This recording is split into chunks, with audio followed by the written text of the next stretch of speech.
ناظرین و سامعین کرام، ہم ایک آپ کو ایسے ننھے سے پھول سے ملاتے ہیں جو اپنی معصومیت اور محبت سے ہمیں یہ درس دیتا ہے کہ قرآن جو ہے وہ ہر دل کو روشن کرتا ہے۔ جسمانی طور پر تو ان کو نظر نہیں آتا، لیکن یہ دل کی روشنی سے قرآن کو اپنے سینے میں محفوظ کرتے ہیں۔ تو آئیے انہی سے ہم پوچھتے ہیں کہ ان کو کیسے شوق پیدا ہوا اور یہ کیسے سبق یاد کرتے ہیں۔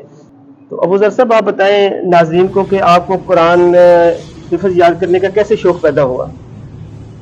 میری خواہش تھی کہ میں دوسروں کی تلاوت سنتا تھا، پھر میرے دل میں یہ خواہش پیدا ہوگی کہ میں بھی قرآن حفظ کر لوں۔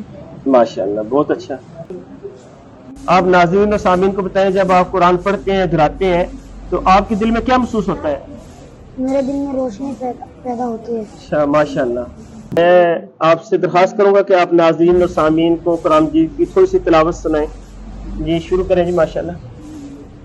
اعوذ باللہ من الشیطان الرجیم، بسم اللہ الرحمن الرحیم، والسماء والطارق وما أدراك ما الطارق، النجم الثاقب، إن كل نفس لما عليها حافظ۔ ماشاءاللہ ماشاءاللہ، بہت اچھا جی، ماشاءاللہ۔